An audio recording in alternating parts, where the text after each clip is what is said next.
దేవుని నామానికి మహిమ కలుగును గాక. దేవుడు మనల్ని అనుదినము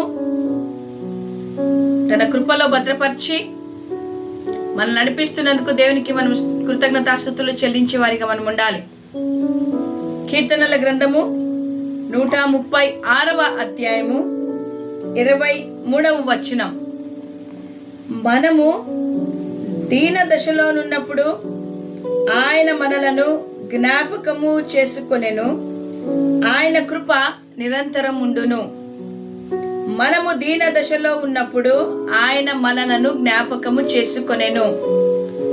నా ప్రియమైన దేవుని బిడ్డలారా, ఈ ఉదయకాలమున ఎంతమంది అయితే దేవుడు నన్ను మర్చి ఉన్నాడు, దేవునికి నేను జ్ఞాపకము లేను, దేవుడు నన్ను మర్చి ఉన్నాడు, నా పరిస్థితుల్లో దేవుడు నాకు తోడుగా లేడు, నా బలహీనతల్లో నా వ్యాధుల్లో దేవుడు నాకు సహాయం చేయలేదు అని ఎంతమంది అయితే నిరాశతో, దిగులు పడుతూ, బాధపడుతూ కృంగిపోయి ఉన్నారో, అట్టి వారిని ఉదయకాలమున దేవుడు తన వాక్యము ద్వారా ధైర్యపరుస్తూ ఉంటున్నాడు.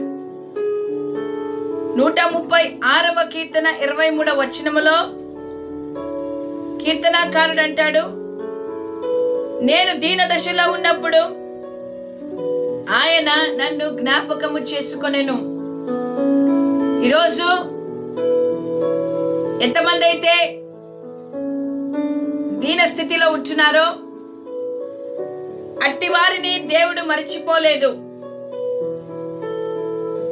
దేవుడు తన బిడ్డలను ఎల్లవేళలా జ్ఞాపకము చేసుకునే దేవుడు అని మరొక్కసారి ఈ వాక్యము మనతో మాట్లాడుతూ ఉంది. నా ప్రియమైన దేవుని బిడ్డలారా, నీవు బలహీనతలతో, వ్యాధులతో, సమస్యలతో బయటికి రాలేని స్థితిలో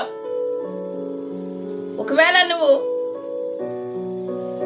స్ట్రగల్ అవుతూ ఉంటే, దేవుడు ఈ దినాన నిన్ను మరచిపోలేదని, ఆయన నీకు తోడున్నాడని మరి ఒక్కసారి జ్ఞాపకం చేస్తుంటున్నాడు. విజయవంతమైన జీవితం జీవిస్తూ, ఆశీర్వాదకరమైన జీవితాన్ని జీవిస్తున్న వారితోనే కాదు, కానీ దీన దశలో ఉన్న ప్రతి బిడ్డను ఆయన జ్ఞాపకము చేసుకునే దేవుడు. నా ప్రియమైన దేవుని బిడ్డలారా, బైబిల్ గ్రంథములో మనకెన్నో ఆధారాలు ఉన్నాయి. ఎంతో మంది జీవితాలలో దేవుడు ఈ రీతిగా కార్యాలను చేశాడు. వారి స్థితిగతులను మార్చగలిగిన దేవుడు, మారని దేవుడు ఈరోజు నిన్ను నన్ను కూడా ఆయన జ్ఞాపకము చేసుకొని మనకు సహాయము చేసే దేవుడు అయితున్నాడు. నిర్గమకాండము 20వ అధ్యాయము 24 నుంచి 25 వచనాల్లో, కాగా దేవుడు వారి మూలుగులను విని, ఎవరైతే దీన దశలో ఉండి మూలుగుతూ ఉన్నారో, నిస్సహాయ స్థితిలో ఉండి మూలుగుతున్నారో, బలహీనతలతో మూలుగుతున్నారో, వ్యాధితో మూలుగుతున్నారో, బంధకాలలో ఉండి మూలుగుతున్నారో, శ్రమలలో, పోరాటాల్లో ఉండి మూలుగుతున్నారో, వారి మూలుగులను విన్నాడు దేవుడని ఉదయకాలం మరొకసారి జ్ఞాపకము చేస్తూ ఉంటున్నాడు. దేవుడైన యెహోవా వారి మూలుగులను విని అబ్రహాము, ఇస్సాకు, యాకోబులతో తాను చేసిన నిబంధనను జ్ఞాపకము చేసుకొనెను. ఎవరి నిమిత్తమైతే దేవుడు వాగ్దానము చేశాడో, ఎవరితో వాగ్దానము చేశాడో, ఆ వాగ్దానము చేసిన దానిని ఆయన జ్ఞాపకము చేసుకుంటూ ఉన్నాడు. ఇక్కడ చరిత్రలో మనం చూసినట్టయితే ఇశ్రాయేలు ప్రజలు ఐగుప్తు దేశంలో బానిసలుగా ఉంటున్నారు. బానిసలైన ఉన్న వారి యొక్క జీవితాలలో అనేకమైన శ్రమలు, కష్టాలు, పోరాటాలు, మరి సమస్యలతో కూరుకొని పోయింటున్నారు. బయటికి రాలేని స్థితి, ఎవరు సహాయం చేయలేని స్థితి, దిక్కులేని స్థితి, దీన దశలో ఉన్నారు. నా ప్రియమైన దేవుని బిడ్డలారా, దీన దశలో ఉంటున్న ఆ బిడ్డలు వారికున్న పరిస్థితిని బట్టి ఏమి చేయాలో దిక్కు తోచక, ఎవరి దగ్గరికి వెళితే వారికి విడుదల కలుగుతుందో వారికి తెలియక, ఇదిగో వారికి ఉన్న పనులను బట్టి దేవుని ఎదుట వారు మూల్గడం ఆరంభించారు. ఆ యొక్క మొర, ఆ యొక్క మూలుగు దేవుని సన్నిధికి చేరింది. హల్లెలూయా. ఈ ఉదయకాలమున ఆ యొక్క సజీవుడైన దేవుడు ఆ మూలుగులను విన్నాడు. వాళ్ళు దీన దశలో ఉన్నారని అబ్రహాము, ఇస్సాకు, యాకోబులతో ఎవరితో అయితే వాగ్దానము చేశాడో ఆ వాగ్దానమును ఒక్కసారిగా ఆయన జ్ఞాపకము చేసుకున్నాడు. ఏమని జ్ఞాపకం చేసుకున్నాడు? వీళ్ళని నేను ఆశీర్వదిస్తాను, నీ వంశాన్ని నేను అభివృద్ధి చేస్తాను అని దేవుడు అబ్రహాముతో చేసిన వాగ్దానమును మరొక్కసారి గుర్తు చేసుకొని ఆ వాగ్దానమును బట్టి ఆయన ఇశ్రాయేలు ప్రజలను వారి బానిసత్వంలో నుండి విడిపించడానికి ఆయన పరము నుండి భూలోకానికి దిగి వచ్చాడు. నా ప్రియమైన దేవుని బిడ్డలారా, దేవుని దృష్టి ఎల్లవేళలా తన బిడ్డల మీద ఉంటుంది. ఎల్లవేళలా ఆయన చెవి వారి మొరలకు యొగ్గి ఉంటుందని దేవుని వాక్యం సెలవిస్తుంది. ఈరోజు ఒకవేళ పరిస్థితులను బట్టి ఆ యొక్క ఆలోచనలు మనకి ఎట్లా వస్తాయంటే, దేవుడు మనల్ని మర్చిపోయాడా, మేము జ్ఞాపకంలో లేమా అని ఒకవేళ ఆలోచన నీకు కలిగి ఉండొచ్చు. కానీ దేవుడు ఎల్లవేళలా మనల్ని జ్ఞాపకము చేసుకునే దేవుడు. యెషయా గ్రంథము 49:15-16 తల్లి తన గర్భమున పుట్టిన బిడ్డను మర్చినా వారైనా మర్చిదరేమో గాని నేను నిన్ను మరువను అని దేవుడు అంటున్నాడు. తల్లి నవమాసాలు మోసి కనిన తల్లి ఒకవేళ తన బిడ్డను మర్చిపోవచ్చేమో, కానీ సృష్టించిన సృష్టికర్త అయిన దేవుడు, మనలను ఎంతగానో ప్రేమించిన మన పరలోకపు తండ్రి ఎన్నటికీ మనలను మర్చిపోయే దేవుడు కాదు. ఇశ్రాయేలు మొరలను ఆలకించి బానిసత్వంలో నుండి రక్షించిన దేవుడు, సజీవుడైన దేవుడు, ఈ ఉదయ కాలమున ఆయన మారని దేవుడిగా ఉంటున్నాడు.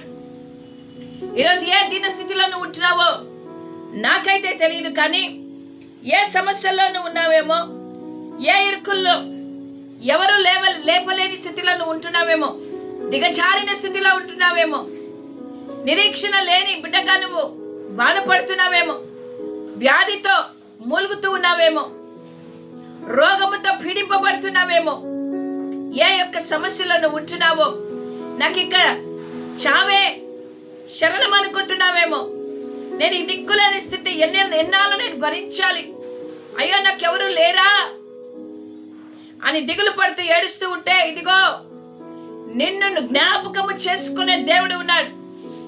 ఎందుకో తెలుసా? ఆయన నిన్ను తన అరచేతులతో చెక్కుకొని ఉన్నాడు.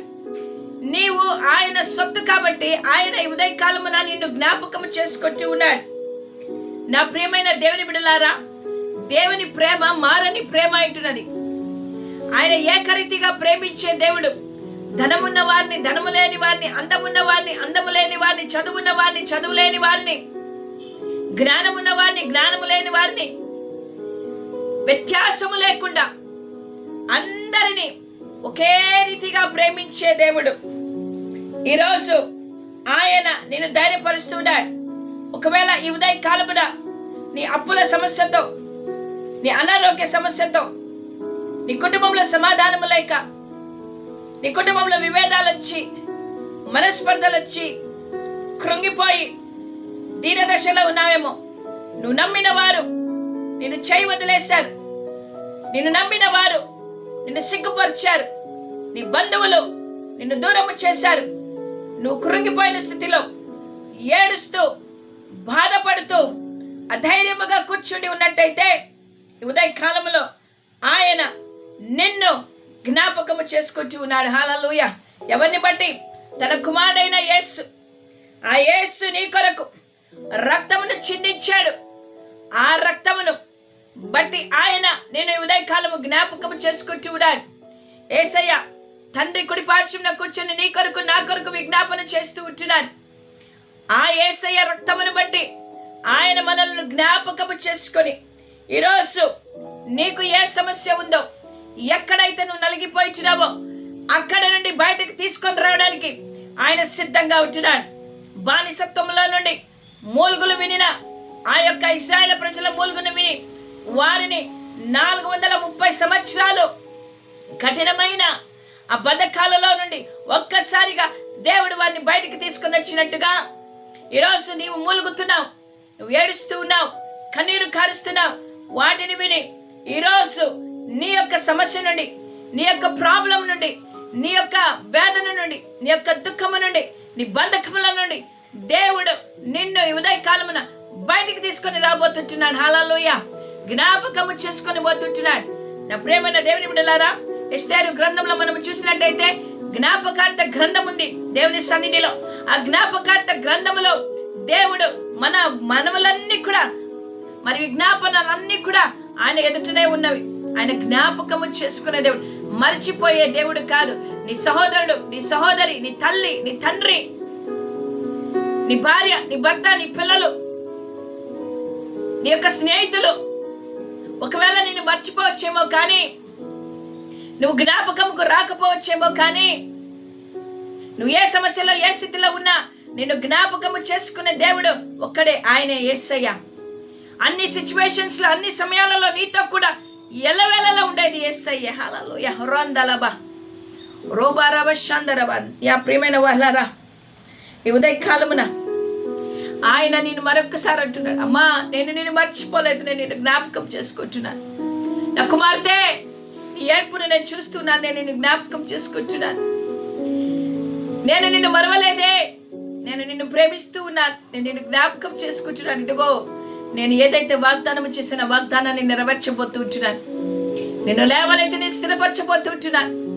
నీ దుఃఖ దినములు సమాప్తములు. ఈ బంధకాలు ఇంకా నువ్వు చూడవు. ఐగుప్తు దేశంలో చూసిన రోగములు, తెగులు నువ్వు చూడవని ఇశ్రాయేలుతో వాగ్దానం చేసిన దేవుడు ఈరోజు నీతో కూడా చెప్తుంటాను, నీకెన్నటికి ఇటువంటి సమస్యలు నువ్వు చూడవు. ఇదిగో నేను నీకు విడుదల విమోచన ఇవ్వబోతుంటున్నాను. హల్లెలూయా. నేను నిన్ను జ్ఞాపకం చేసుకున్నాను. ఓ రందల బరబరబరబా. ఈరోజు నువ్వు నమ్ముతున్నావా? ఆ దేవుడు నన్ను జ్ఞాపకం చేసుకుంటున్నాడని నువ్వు నమ్ముతున్నావా? ఖచ్చితంగా ఆయన నిన్ను జ్ఞాపకం చేసుకుని నిన్ను దర్శించబోతుంటున్నాడు. ఈరోజు మూలుగుతున్న ఇశ్రాయేలు ప్రజలను దర్శించడానికి పరమ నుండి దిగి వచ్చాడు. ఈరోజు నీ కొరకు దిగి వస్తున్నాడు. హల్లెలూయా. రందల బరబరబరబా. ఓ రందల గల బరబరబరబరబా. పరిశుద్ధాత్మ దేవుడు ప్రతి ఒక్క బిడ్డను ఈ ఉదయకాలం తాకుతూ ఉంటున్నాడు. ఆయన మీ పక్కనే ఉన్నాడు. మీరు ఆయన సెన్స్ చేయగలుగుతారు. ఆయన అనుభూతి మీకు కలుగుతూ ఉంది, మీకు ఆదరణ కలుగుతూ ఉంది. మీకు తెలియకనే మీ కళ్ళల్లో నీరు కారుతూ ఉన్నాయి. మీకు తెలియకనే ఒక ధైర్యం మీలో పుట్టింది.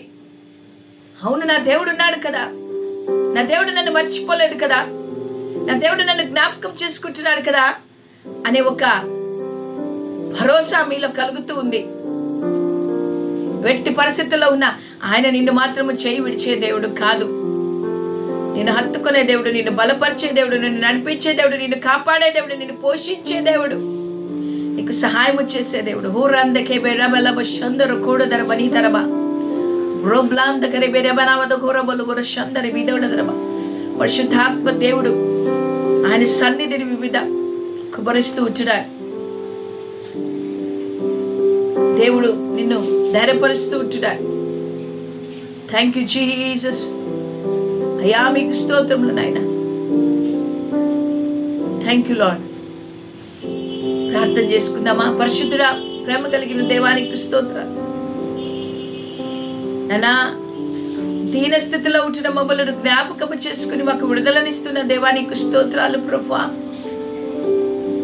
భయంకరమైన దీనస్థితిలో నలిగిపోతూ, కృంగిపోతూ, లేవలేక బాధపడుతూ ప్రభువా నైనా మేము వేదనతో దుఃఖముతో ఉండగా మా మరణ విని మా కొరకు తండ్రి నైనా మీరు నైనా సహాయం నిమిత్తమై మీరు దిగి వచ్చినందుకు మీకు వందనాలు.